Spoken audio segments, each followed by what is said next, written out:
Prezados colegas, inicialmente gostaria de agradecer o convite formulado pelo Departamento Científico da Sociedade Brasileira para discorrer sobre um assunto que é risco profissional do anestesiologista, o qual vem nos interessando nos últimos 5 anos, tanto de maneira estudo como de maneira prática.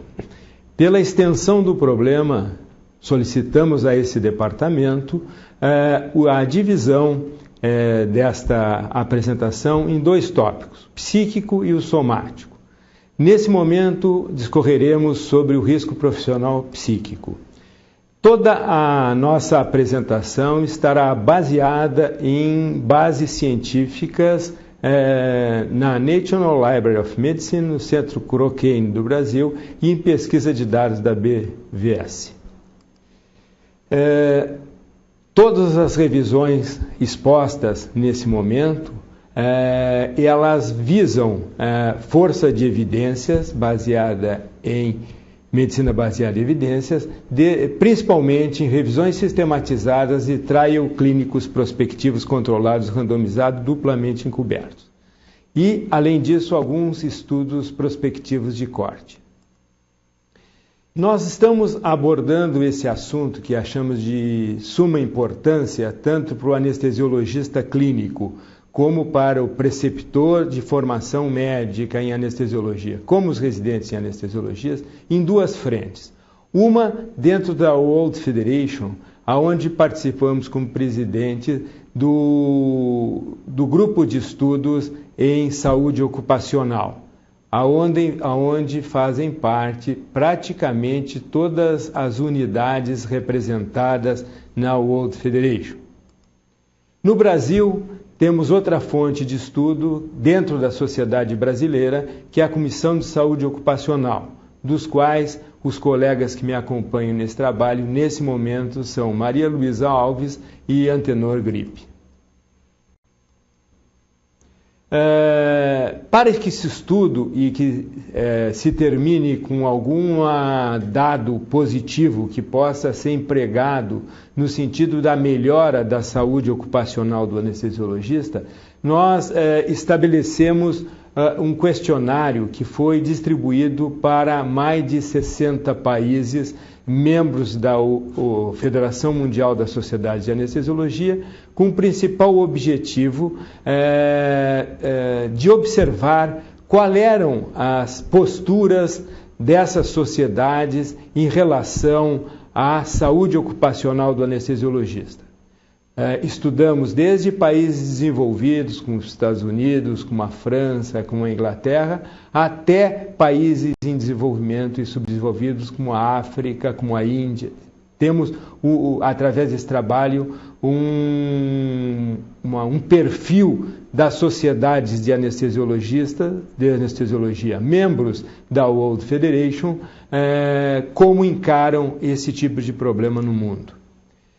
Esse trabalho foi enviado através de questionários em e-mail, usando um programa que é SurveyMonkey Program, e foi distribuído para 87 países, recebendo, e este número está atrasado, recebendo 58 respostas. E todas as regiões da World Federation estavam representadas ou estão representadas nesse tipo de questionário. O que é importante é que o anestesiologista clínico, o preceptor ou o residente entenda que esse tipo de cérebro pode ser acordado em poucos minutos para tratar vidas.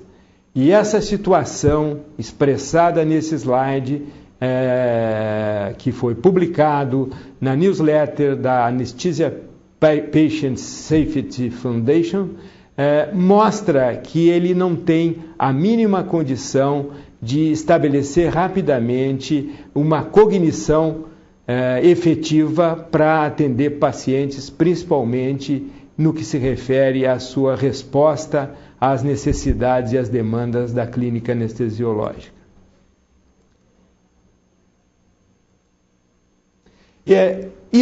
Esta imagem não é uma imagem não frequente nos nossos dias. frequentemente entramos nas salas de descanso durante plantões em anestesiologia clínica e vemos anestesiologistas, sejam residentes, preceptores ou clínicos, nessa situação. A pergunta, na realidade, é como psiquicamente ou cognitivamente esse cérebro que está nessa situação vai responder a uma situação de cognição clínica. Isso é tão importante, na realidade, essa situação de fadiga, de estresse do anestesiologista, que houve no passado, na década de 2000, vários editoriais publicados em revistas não anestesiológicas abordando esse problema. Então, editoriais como a necessidade de promover um bem-estar ocupacional aos médicos, não só no problema doença, mas sim no problema profilaxia da doença. Nós temos que agir, segundo Gave Yen, editor do British Medical Journal, nós temos que agir antes que a doença esteja estabelecida, protegendo a prática clínica do anestesiologista através da sua saúde, como também a segurança dos seus pacientes. Outro editorial, também na mesma época, publicado na mesma revista, conclama as médicos, diretivos, sociedades, universidades, programas de residência em relação ao estresse ocupacional, partir para uma atividade de prevenção. Nós precisamos criar situações que previnam essas situações.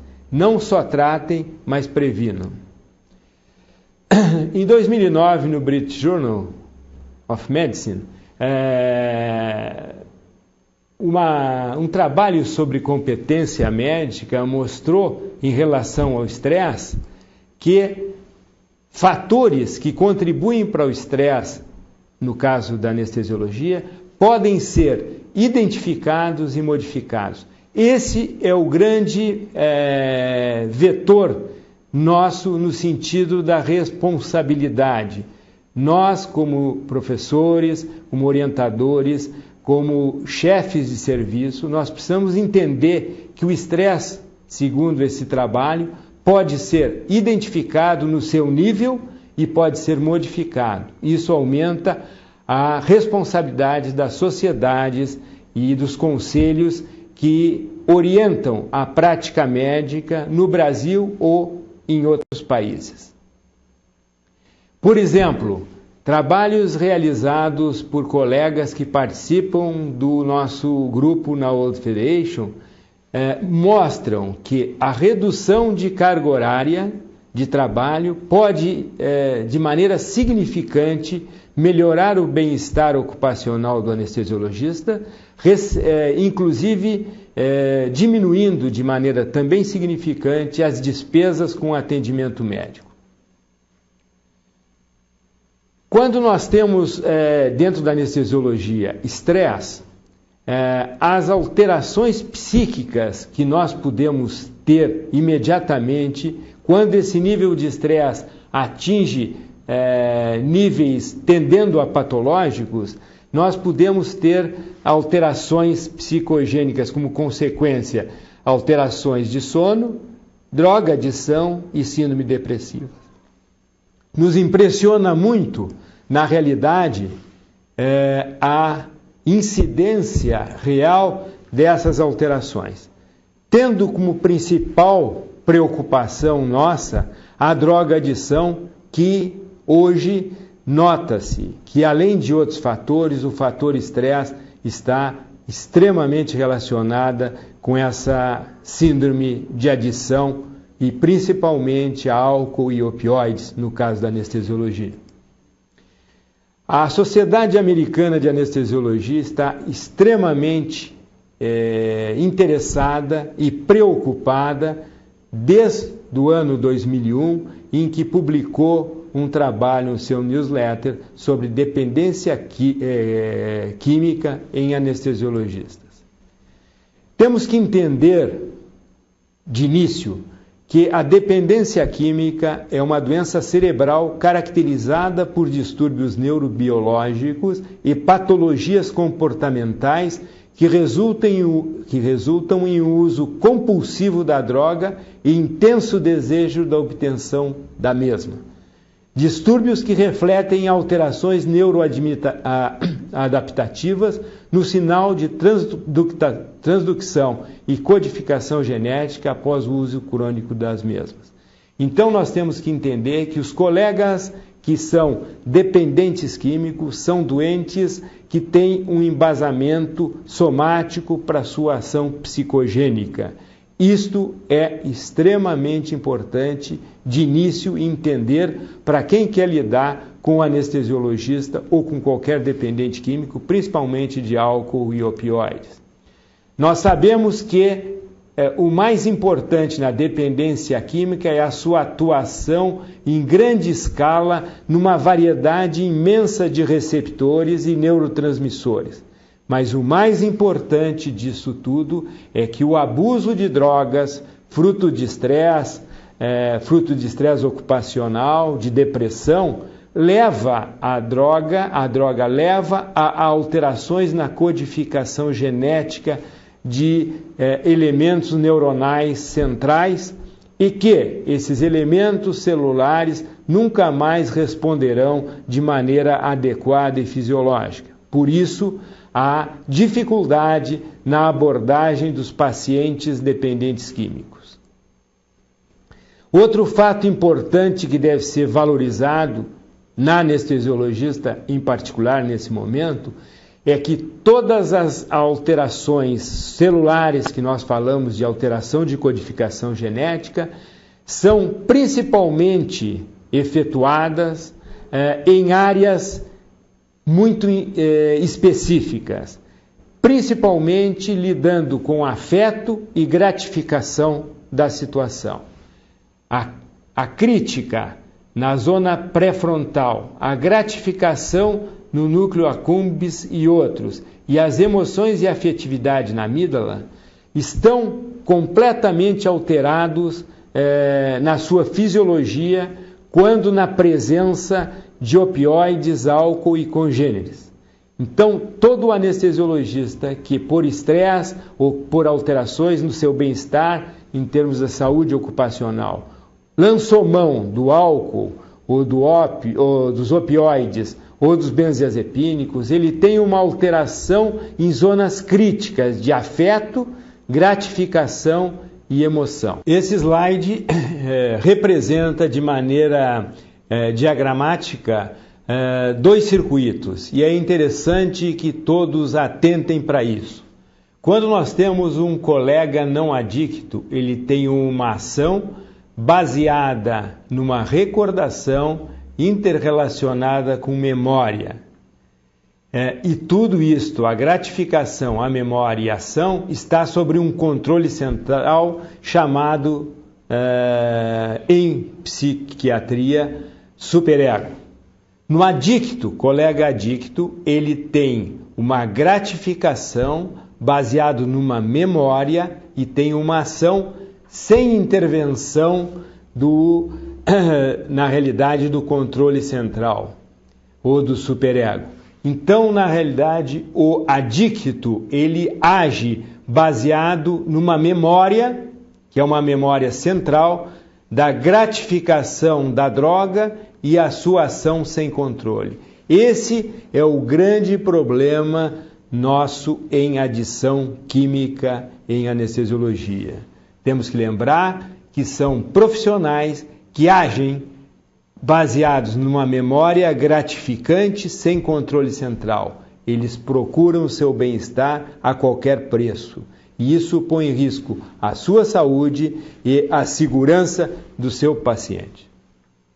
Quando nós solicitamos, através do questionário mencionado no início, aos membros das sociedades que enviamos os questionários, os referidos questionários, perguntamos o seguinte, a primeira pergunta: os membros de sua sociedade demonstram conhecimento sobre droga-adição como um problema relacionado com o bem-estar ocupacional? 57% disseram não. Na realidade, a fadiga hoje em dia, ela pode ser correlacionada, e nesse trabalho publicado no Nature em 97, já mostra que a privação de sono pode ser relacionado com o nível alcoólico. Um profissional médico em vigília contínua durante 24 horas tem uma indução de alterações psicomotoras equivalentes a uma concentração plasmática de 0,1%. Muitos países consideram essa concentração de álcool circulante como impeditiva de dirigir automóveis.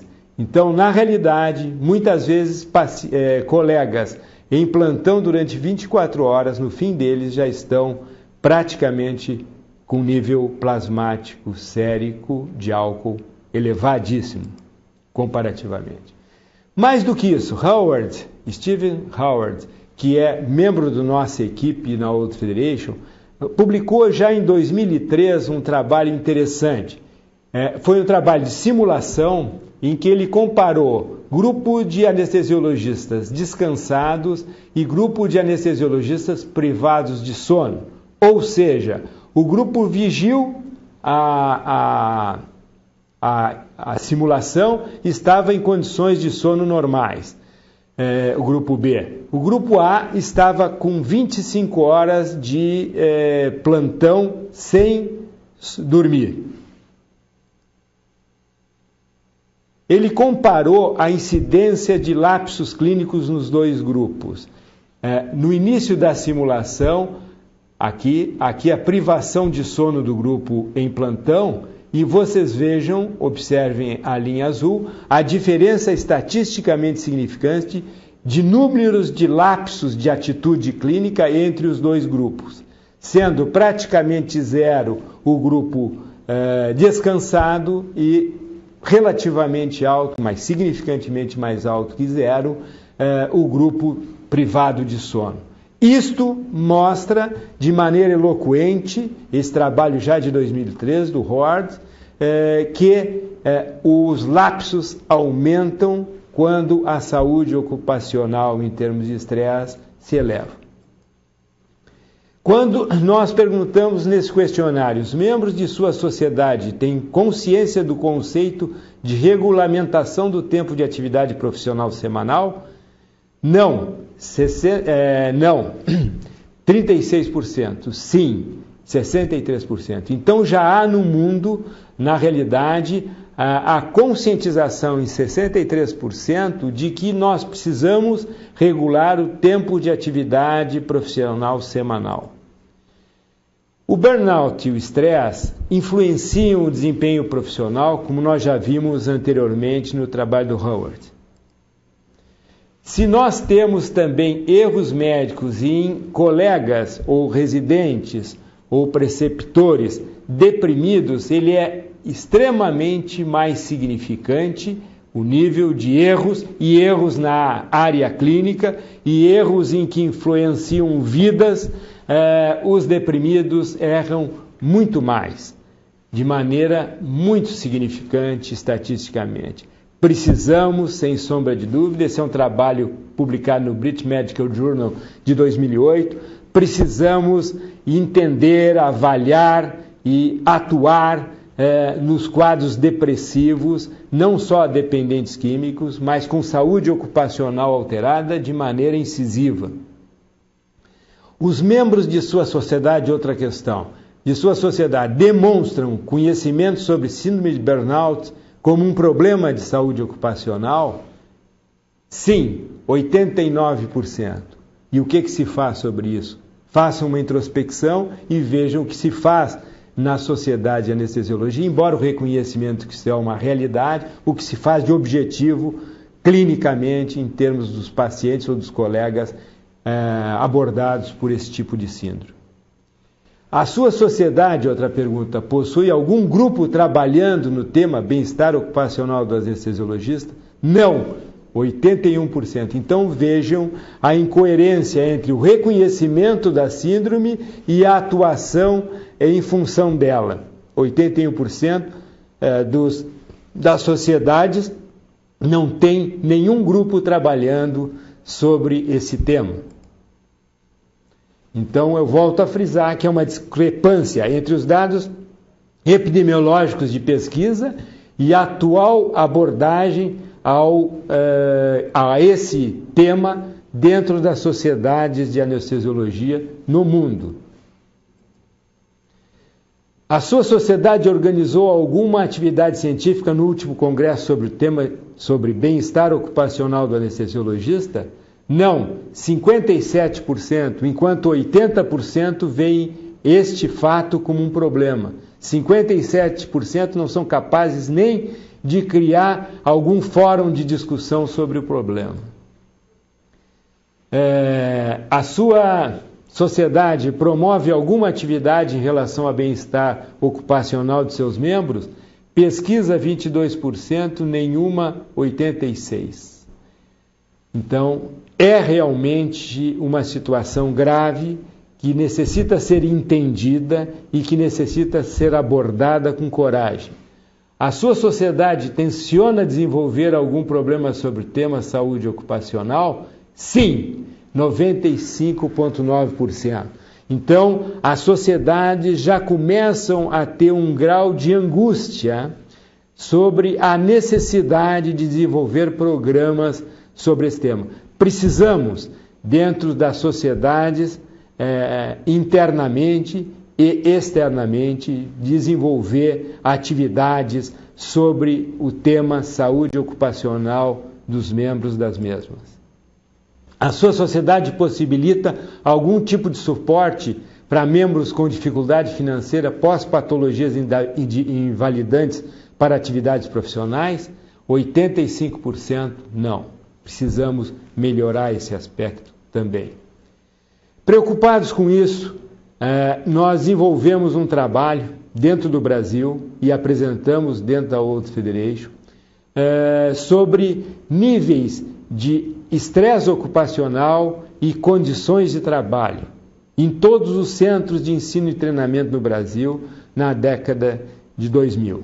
Tivemos nesse trabalho a cooperação imensa e voluntária de Isabelle Reins, que é professora do Departamento de Psicologia da Universidade de Liège, na Bélgica. Qual era o objetivo do trabalho? Era avaliar a relação entre o estresse ocupacional, o nível de estresse ocupacional e as condições de trabalho. Avaliar a sua relação e diferenças entre os residentes nível 1, 2 e 3 de treinamento e seus instrutores. Comparar, como um segundo tópico, os níveis de estresse e de controle do seu trabalho entre anestesiologistas brasileiros e anestesistas belgas. E em terceiro ponto, avaliar a relação entre os dados demográficos, idade, sexo, situação conjugal e o nível de estresse durante programas de treinamento no Brasil. Para tanto, usamos como metodologia a aplicação de 2 questionários, o PNSO, que é o Positive and Negative Occupational Stress Inventory, que é da própria Hansen, e o WOCCQ, que é o Multiple Dimensional Scale to Measure the Control that he has in his or her work situation. Então, esses 2 questionários nos deram a ideia de como está o nível de estresse e como está a adaptação do profissional, especificamente que respondente de um questionário, à sua situação de trabalho. Tivemos o prazer de ter um índice nas respostas, quando avaliado, o índice Cronbach, ou coeficiente alfa, para a adaptação ao trabalho, nível de adaptação ao trabalho de 0,78 e o nível de estresse para o trabalho de 0,85. O que nos fez acreditar e confiar que as respostas foram bastante fidedignas. Além disso, de 1.225 questionários aplicados, nós tivemos um retorno de 776 questionários, sendo uma resposta o grau de resposta em nível de 69%, o que causou na colega Isabelle uma grande surpresa, níveis que eles dificilmente conseguem dentro da Europa. Mas os dados importantes, quando nós analisamos o nível de estresse e o nível de adaptação ao trabalho, referido no questionário, quando correlacionado com a idade, mostrou o seguinte, que em termos de adaptação ao trabalho, não houve diferença nenhuma nas várias idades analisadas. Agora, quando nós analisamos o estresse causado pelo trabalho, nós vimos que o estresse dentre 25 e 35 anos é significantemente mais alto do que nas outras idades. Então, os mais jovens, eles são submetidos a uma carga de estresse, mesmo adaptados ao seu trabalho, uma carga de estresse trivial na sua atuação clínica muito grande. Isso foi analisado por testes Cruz-Valles com uma significância bastante interessante. Quando nós avaliamos os diferentes níveis de tempo de treinamento, o nível de treinamento, quanto ao estresse e adaptação ao trabalho, nós tivemos também algumas surpresas. Todos estavam no nível de engajamento bastante satisfatório, mas quando analisamos o nível de estresse, notamos que o pico máximo de estresse na formação no Brasil, durante esse tempo em que analisamos, foi significante maior no segundo ano de treinamento, também analisado por Cruz-Valles teste, tanto para um como para o outro, com uma significância grande. Então, o segundo ano de residência ou de treinamento no Brasil, nesse momento, é maior no segundo ano de treinamento. Quando analisamos o estado civil, vimos que os solteiros apresentam significantemente um nível de estresse maior do que os casados e divorciados. E, finalmente, nesse trabalho, nós notamos que quando comparamos os anestesiologistas brasileiros e os anestesiologistas belgas, no sentido da capacidade do anestesiologista em si, planificar o seu trabalho e também manusear ou ter o direito de utilizar o seu tempo como quiser, houve uma diferença estatisticamente significante entre belgas e brasileiros. Na realidade, o anestesiologista brasileiro, na população estudada, ele tem uma menor possibilidade de controlar o seu tempo de trabalho e uma menor possibilidade de utilizá-lo como quiser. Esta diferença foi extremamente significante em relação aos anestesiologistas belgas. Então, nós temos que modificar esses dois tópicos na anestesiologia brasileira: controle do tempo de trabalho e qualidade do tempo de trabalho. Quando analisamos níveis de estresse baixo no anestesiologista brasileiro, vimos que 5% de toda a população estudada tinha níveis baixos de estresse, comparando com o belga. Mas quando nós analisamos não os baixos níveis de estresse mais altos, nos preocupa muito. 20% da população estudada apresentava níveis elevados de estresse ocupacional. Esse fato real deve ser modificado.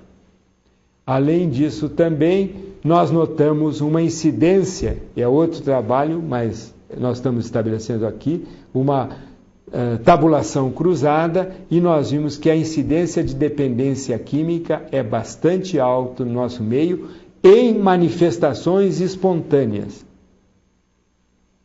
E a frequência também. Nós vimos que o tabaco e o álcool são os principais a maior prevalência de dependência química são o tabaco e o álcool no nosso meio, atingindo o álcool níveis de 95,4%.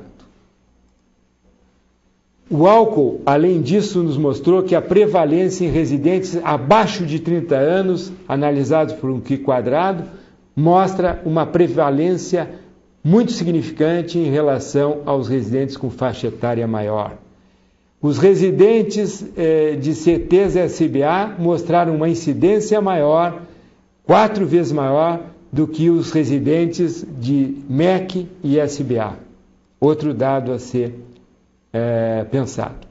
Das conclusões que nós tivemos desse trabalho, é que o segundo ano é o ano de treinamento em que mostra mais altos níveis de estresse, que as mulheres são mais suscetíveis a níveis altos de estresse ou apresentam níveis mais altos de estresse, que anestesiologistas entre 25 e 35 anos de idade têm experiência dos mais altos níveis de estresse, que os casados respondem com menos estresse do que os solteiros e divorciados. O número de hospitais em que o profissional trabalha não influenciou de maneira significante no nível de estresse. O controle do tempo de atividade e o controle na qualidade desse tempo fora do ambiente ocupacional foi maior nos belgas do que nos brasileiros. Fato que aumenta o estresse nos brasileiros por não poder ter o direito de controlar e destinar o seu tempo ocupacional e o seu tempo fora da atividade ocupacional.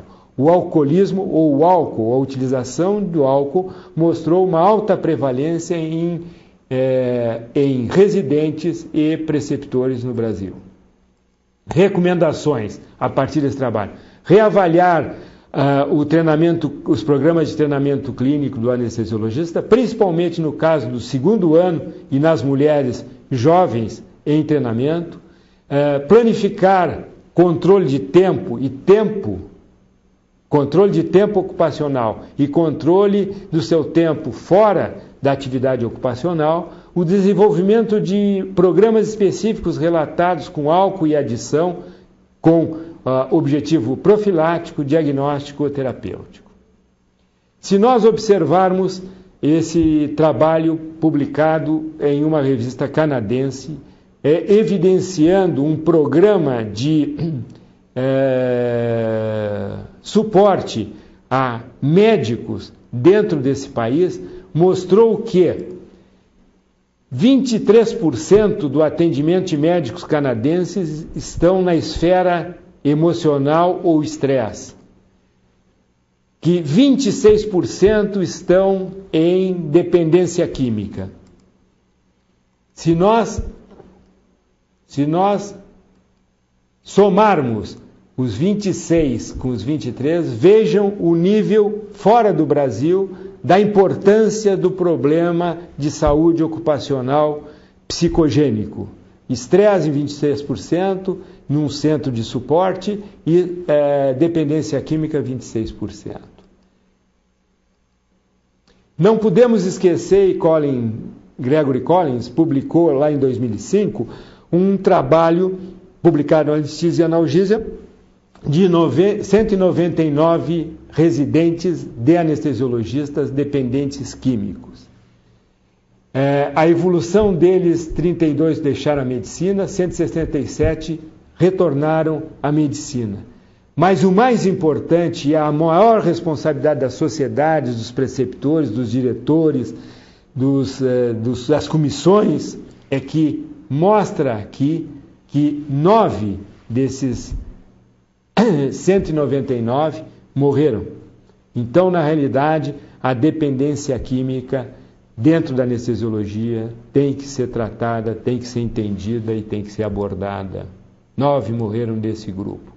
A dependência química em anestesiologistas dentro da França mostra uma incidência ao álcool bastante significante, 59% na França, como prevalência a dependência química é um representante bastante preocupante num país bastante desenvolvido.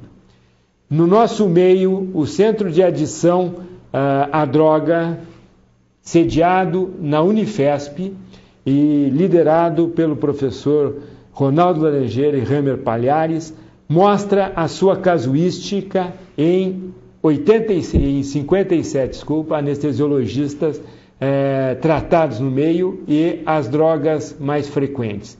Vemos aqui álcool, benzodiazepínico e opioides. Qual a nossa preocupação com o anestesiologista? Isto reflete saúde ocupacional e segurança em anestesiologistas, segurança dos pacientes. É um binômio que deve ser encarado dessa forma. E mais nos preocupa no anestesiologista é que o opioide, a dependência por opioide, está extremamente mais prevalente que o álcool e que os benzodiazepínicos. Lembrem que os diagnósticos de comorbilidade, a ansiedade e a depressão foram os mais frequentes. Lembrem que como eu disse no início, todo o distúrbio ocupacional começa, na maioria dos casos, com depressão, ansiedade ou burnout, como nós vimos anteriormente. As propostas do nosso grupo na World Federation é analisar e publicar os resultados do questionário os dois questionários vistos anteriormente, escrever um editorial que está pronto com o objetivo de alertar as sociedades para esse fato, prover um suporte científico para desenvolvimento de pesquisa sobre esse tema em todo o mundo, em quem se manifestar interessado, elaborar recomendações ou algoritmos sobre esse tema e estimular a inclusão desse assunto em todas as reuniões, congressos das sociedades da World Federation. Aconselho nesse momento o livro que pode ser baixado sem ônus e livre sobre um guia de bem-estar ocupacional para médicos, elaborado e editado por Michael Myers, que é um clínico de universidade canadense na British Columbia. Dados na Áustria mostram que a grande complexidade do trabalho, a perda de controle do seu tempo, a perda de participação em possibilidades, outras queixas de doença e a grande insatisfação com o trabalho fazem com que a prevalência de alterações psicogênicas dos anestesiologistas dentro dos países escandinavos seja uma realidade. Em Portugal, a proporção de respostas de um questionário aplicado e publicado no European Journal of Anesthesia, num número de participantes extremamente significante, mostrou que, na realidade, 273 anestesiologistas, ou 57,9%, experimentavam exaustão emocional, 44 alterações de despersonalização. Isso faz com que nós tenhamos um cuidado evidente e evidenciado em outros países com a depressão, a despersonalização, fruto de alterações ocupacionais do anestesiologista. Nos Estados Unidos mostra que um trabalho publicado no JAMA em 2006 mostrou que, estatisticamente significante, as alterações emocionais de exaustão, de despersonalização e de alterações de conduta são, hoje, de uma prevalência preocupante dentro da medicina e, consequentemente, da anestesiologia. No Japão, mostra da mesma forma que nós temos scores significantemente associados a estresse, com níveis precoces de trabalho, com número de hospitais e com o volume de trabalho, a carga horária de anestesiologia realizadas por semana. Isto é uma situação mundial. Eu estou mostrando vários trabalhos de maneira rápida que mostram que essa realidade se repete em vários lugares do mundo, das mais variadas níveis de evolução ou de economia, tanto em países extremamente evoluídos como países extremamente ainda retardados na sua evolução financeira, social, etc. No Brasil não podia ser diferente. A avaliação da qualidade da vida dos anestesiologistas na cidade do Recife mostrou um trabalho de 2010 agora. Como conclusão, o excesso de trabalho foi fator negativo na qualidade da vida dos anestesiologistas da cidade do Recife, e as mulheres apresentaram uma qualidade de vida significante inferior à dos homens